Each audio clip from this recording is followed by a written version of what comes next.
शेतकरी बांधवांसाठी अतिशय महत्त्वाची बातमी। शेतकऱ्यांना भेटणार लाडका शेतकरी या योजनेचा लाभ। या योजनेसाठी कोणते कागदपत्र आवश्यक आहे? हे 3 कागदपत्र जमा करा व लाडक्या शेतकरी योजनेचा सगळ्या शेतकऱ्यांनी लाभ घ्या। आता लाडक्या बहिणी सोबतच लाडका शेतकरी योजना सुद्धा महाराष्ट्र सरकारने सुरू केली आहे। या योजनेच्या माध्यमातून अनेक शेतकऱ्यांना लाभ मिळण्यास सुरुवात झाली आहे। किती प्रमाणात पैसे मिळणार आहेत हे या व्हिडिओच्या माध्यमातून आपण जाणून घेऊया व कोणकोणते शेतकरी या योजनेसाठी पात्र ठरणार आहेत हे आपण जाणून घेऊया। त्यामुळे व्हिडिओला शेवटपर्यंत नक्की बघा।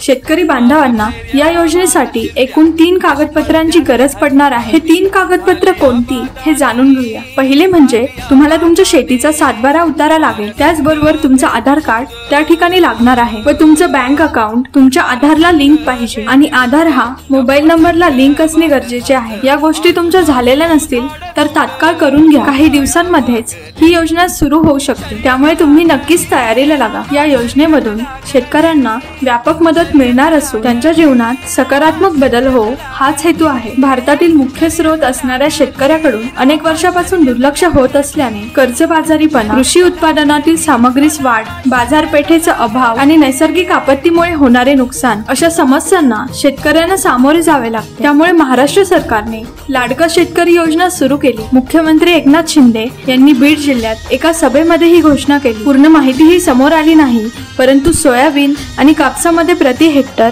5000 रुपये मिळणार ही घोषणा केली। तुम्हाला माहिती आवडली असेल तर चॅनलला सबस्क्राइब करा। अशाच प्रकारची माहिती मी इथून पुढे तुम्हाला पुरवणार आहे। तर व्हिडिओला लाईक करा, शेअर करा व सबस्क्राइब करा। तर भेटूया नवीन व्हिडिओ सोबत। Bye bye. वंदे मातरम।